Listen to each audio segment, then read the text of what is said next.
Once again, good morning, if you're watching this in the morning. I'm filming it in the morning. I'm Dakia. This is my Monday Miniatures Ramble for August 21st of 2017. And the first thing I want to show you is that I've finished the rest of those mimics. And so we have here the wizard's hats in both normal and toothed form. We have the cauldrons, just normally bubbling with something, well, not very healthy looking. And then we have the even less healthy looking mimics. We have the trap door, just closed and then opened. We have the grandfather clock. This is perhaps the one that changes the most from its normal shape to the monstrous shape. And then there's the mirror. How do you paint a mirror?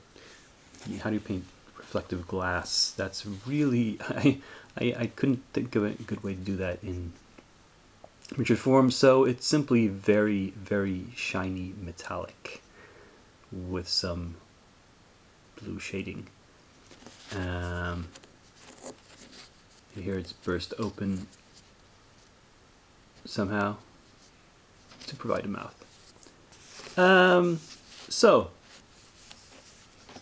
not that complex or strange painted jobs, but they got done and they were fun.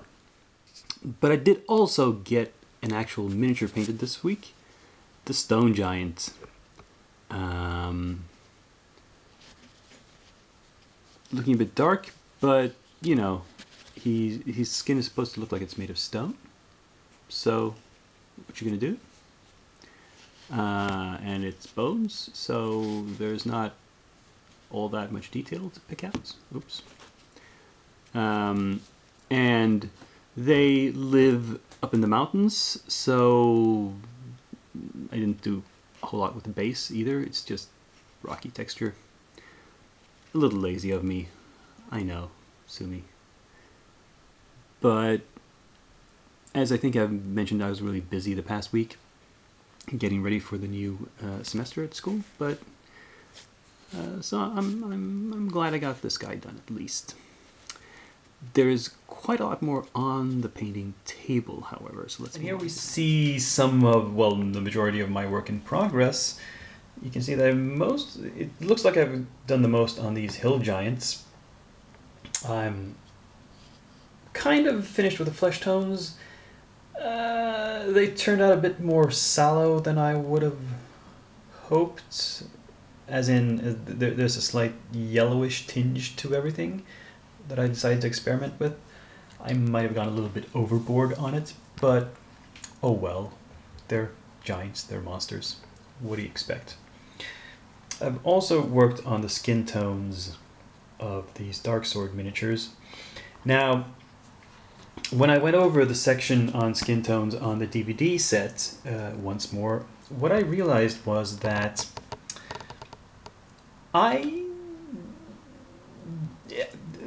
okay, let's start out with what they cover.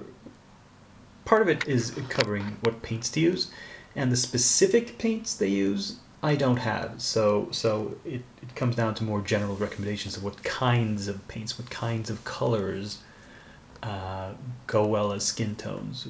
You know, how much red you should have in it, and whether it should be warm or cool, and that sort of thing. And the other thing was techniques, how you apply highlights and shades. And what I realized when watching it was that I've already watched this a few times, and I've already internalized all of it. Parts of it I have adopted into my own style of painting, and parts of it I've rejected. I mean, and this is what happens when you sort of shape your own style. And as Jen and Anne point out in the DVD, there's lots of different ways to do everything, and you shouldn't be tied down to any particular one way. But anyway, what I realized was that I've gone beyond following step-by-step instructions, and they don't give step-by-step instructions really anyway. So I just decided, "No, I'm gonna paint these guys' skin tones my way, and that'll hopefully turn out just as well." But anyway, nothing finished here this week. Maybe one or two of them will be finished next week. We'll see. I'm aiming to finish a couple of them, but certainly I want to finish the Hill Giants will be finished next week, unless I, totally fall off the face of the earth. Here's my next two giants, the Frost Giants, primed and ready. These were primed with a new tool, which I will show you in a minute. And I think it as I hoped, I think I got the gradient to be a little smoother. Not that it really matters with these guys, because I'm going to be painting them by brush anyway, and it will all get covered up. But, I like to paint in fairly thin coats, so maybe a little bit of the primer layer, the pre-shading, will show through. And the new toy I used is, I finally got, after many false starts, my new airbrush. This is an Iwata Revolution CR, an HRCR I think it's called. It's a dual action brush, barely. I mean, because it has a trigger, you press down to get the air flowing, and back to release the paint. But you see the distance it can travel in this direction is extremely small. So it's basically it's not like there's an analog stick. It's got open and closed. That's just about it. I can control the amount of paint released though. That has a very large reach. I don't have the lid on when painting usually, but yeah, I've only really, I've like I said, I've primed these. I put them on one of the very first base coats on the skin of the Hill Giants that I showed you previously. We're done with the airbrush, experimenting a little bit with different mixtures. I'm not sure how much to thin regular paints yet. I kind of have to practice that. And here we can see my compressor, which is a very small, handy item. But it does what it needs to do.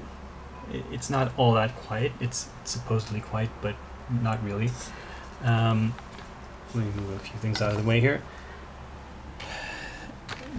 The interesting thing is that the product page for it on the net says that it only goes to about 1.3 bars, which is barely 20 psi.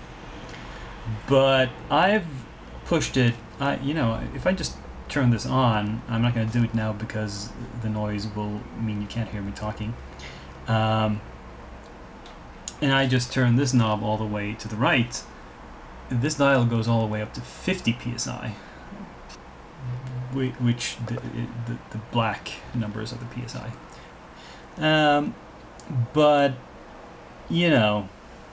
I've never. So far, I haven't seen the need. I've been careful and conservative. I've been pushing it between 10 and 15 psi. That is in this range up to about 1 bar. I'm not sure what the effect of increasing the pressure is. Do you get a more controlled spray, perhaps, if it pushes it out faster? Maybe it just goes more straight ahead instead of spreading out? I'm not sure. I find that I get reasonable control even at 15 psi or 1 bar, and I'm holding of course the the airbrush pretty close to the model painted. But, you know, it's like everything. You get better through practice, and I have not practiced very much. I've practiced like a few minutes with this thing so far. So there's much more to do.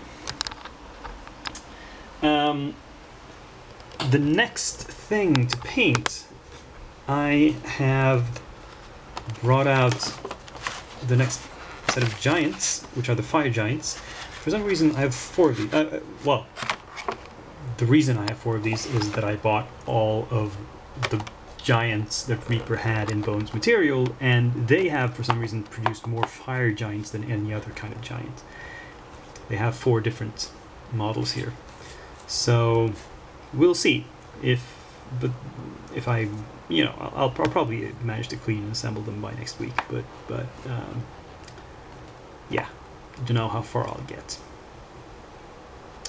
Anyway, that was all the projects in the works at the moment.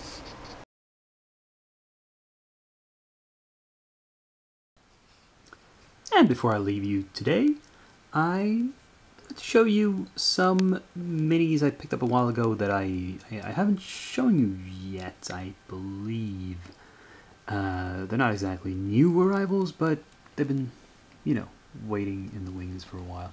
It's 2 more of the box sets from Reaper Miniatures that I picked up simply because they're good value, and they're sort of interesting miniatures. Legends of the Sands, which is a bunch of kind of Arabian Nights themed minis, I suppose. 1001 Nights, sort of Persian Arabian dudes. And Savage Beauty, which is a collection of Amazon miniatures.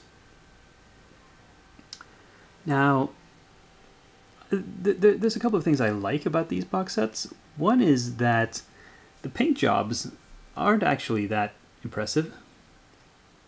That's actually good. I think that's it's not intimidating.